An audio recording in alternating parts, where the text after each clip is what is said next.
जय हिंद। मैं हूं इब्राहिम। आप देख रहे हैं सत्य शोधक नंबर वन। आज हमारे साथ में मौजूद भाजपा के जिला अध्यक्ष जो किशोर शर्मा जी हैं। अब देखना यह है कि जिस तरह से जो जिला अध्यक्ष हैं इन्होंने अपना पूरा योगदान दिया, मेहनत की, क्या उसी तरह से नरेंद्र मेहता जी भी मीरा भाईंदर की जनता के लिए भी उतने ही दमदार तरीके से लड़ेंगे जितना दमदार तरीके से टिकट लेने के लिए उन्होंने अपनी ताकत का, बल का इस्तेमाल किया था। आइए जानते हैं हम। शर्मा जी, आप हमें ये बता सकते हैं कि जिस तरह से आज के वक्त में जो टिकट किसी और के पल्ले में जा रही थी, उसे आज नरेंद्र मेहता जी के हाथों में आने के बाद में एक भाजपा के जितने भी कार्यकर्ता हैं, उनमें एक खुशी की लहर है।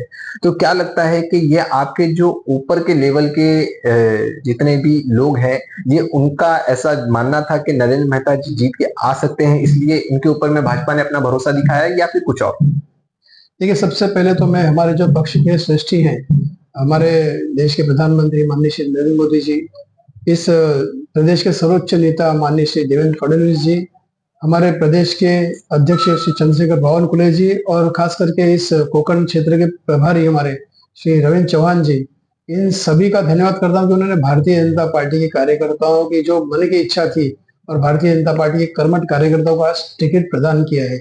सबसे पहले मैं उनका धन्यवाद करता हूँ आपके चैनल के माध्यम से। और ये भारतीय जनता पार्टी हमेशा से काम करने वाली पार्टी है, लोगों के लिए काम करने वाली पार्टी है।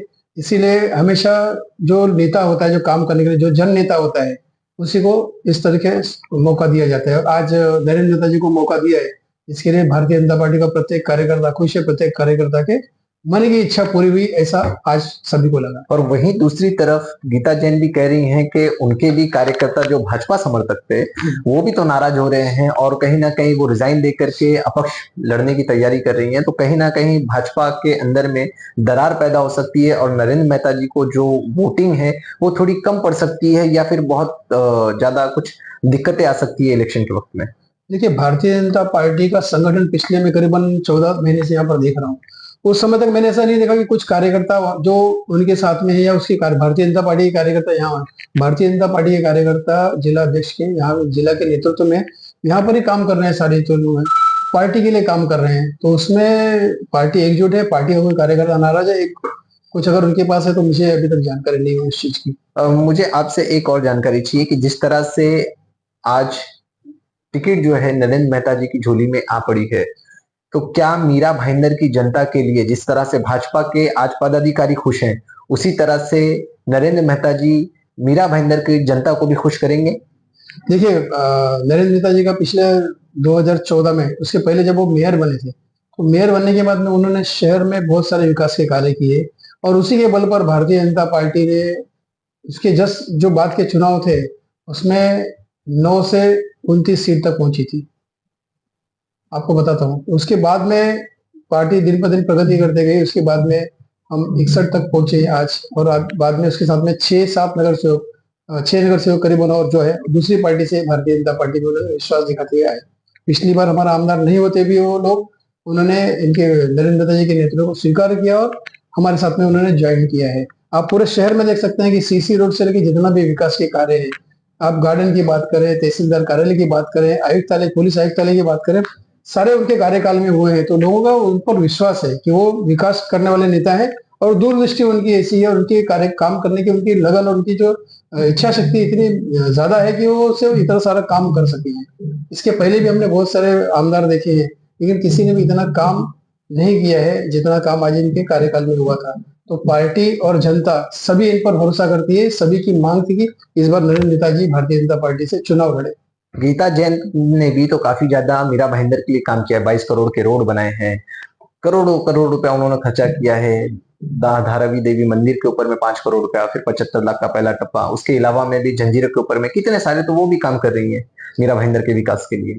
ठीक है, देखिए, आमदार के नाते तो उन्होंने काम किया, तो उसकी कोई हम ये नहीं कहते, लेकिन काम जो जन साधारण के जो काम होते हैं, जो जन उपयोगी काम, ऐसे सूर्या डैम का प्रकल्प था, उसको वो अधूरा रह गया ना हमारे वो पास। कह रही है 70% पूरा किया उनके 70% तो उसके पहले, काफी पहले तक जब शुरुआत हुई थी 2014 के पहले, जब उसके बाद के कार्यकाल में मिलाई उन्होंने किया था। देखिए, काम तो जनप्रतिनिधि को काम करना उनका काम ही होता है। तो जो दोनों की जो डिफरेंस होते हैं, जो उसका आकलन अगर किया था दोनों कामों का, तो जनता करती है, जनता करके उस पर फैसला करेगी और आने वाले चुनाव में जनता फैसला करेगी ना। किसने कितना काम किया और किसको किसके पर जनता का विश्वास है। मेरा आपसे सवाल हो सकता है कि नरेंद्र मेहता जी किस किस मुद्दों पे मीरा भाईंदर के लिए चुनाव में उम्मीदवारी लड़ेंगे? देखिए, उन्होंने अपने संकल्प उसमें जब संकल्प सभा थी, उन्होंने संकल्प सभा में उन्होंने बहुत सारे मुद्दे गिनाए थे, जितने भी सारे, और शहर का विकास एक प्रमुख मुद्दा रहेगा। शहर के विकास के लिए जो भी चीजें जरूरी होगी, वो सारी चीजें भारतीय जनता पार्टी करने वाली है आने वाले चुनाव में। अ, किशोर शर्मा जी, आपका योगदान भी काफी ज्यादा भाजपा के लिए रहा है और उत्तर भारतीयों को जोड़ने में आपका नाम ही काफी है। तो क्या उत्तर भारतीय भी भारतीय जनता पार्टी के साथ में कदम से कदम मिला करके चल रहे हैं? देखिए, सबसे पहले तो मैं बताना चाहूंगा कि मैं उत्तर भारत में, मेरा उत्तर भारतीय हूँ, मैं मूलतः उत्तर भारतीय हूँ, बट मेरा जन्म छत्रपति शिवाजी महाराज की इस पावन भूमि में यहाँ पर हुआ है। तो मेरे साथ में सभी जाति, धर्म और पंथ के लोग मेरे साथ में जुड़े हुए हैं, और भारतीय जनता पार्टी के साथ में मेरे जो पर्सनल, जब मैं मेरे काम करता हूँ उसके साथ में तो जुड़े हैं, मेरी कई संस्थाएं उसके साथ में, लेकिन भारतीय जनता पार्टी के साथ में सभी जाति धर्म के लोग एक साथ में जुड़े हैं और सभी के साथ में मिलकर पार्टी काम करती है और सभी को साथ में लेकर चलने की जवाबदारी मुझे है। तो मैं पूरा प्रयत्न करता हूँ कि सभी जाति धर्म के लोग मेरे साथ में चले। उत्तर भारतीय भी मेरे साथ में काफी मात्रा में इस बात में जुड़े हुए हैं। बहुत बहुत शुक्रिया हमसे बात करने के लिए। ये थे किशोर शर्मा जी, जिन्होंने हमें बताया कि किस किस मुद्दों पे जो है इस बारी नरेंद्र मेहता जी मैदान में उतरे हुए हैं। अब देखना ये है कि जनता को कितना ऐसा भरोसा लगता है कि नरेंद्र मेहता जी को मैदान के अंदर में विजयी की तरफ में लेकर के जाना है। वहीं दूसरी तरफ गीता भरत जैन जी, जिन्होंने एक बार आमदार रह करके ये दिखा दिया है कि करना क्या क्या है। अब ये तो आने वाला वक्त ही बताएगा कि आखिरकार फिर से विजय की तरफ में जाता कौन है, क्योंकि एक तरफ लड़ाई जो है ये वर्चस्व की लड़ाई है और ये लड़ाई के अंदर में अब जीत और हार 23 तारीख को फाइनल हो जाएगी। दोस्तों, आप लोगों की राय भारतीय जनता पार्टी पे क्या है? जिस तरह से ये घमासान मीरा भाईंदर के अंदर में इलेक्शन को लेकर चल रही है, उस पर क्या है कमेंट करके जरूर बताएं। वीडियो अच्छा लगा हो तो इसे दूर तक पहुंचाएं। मैं इब्राहिम, जय हिंद, जय महाराष्ट्र।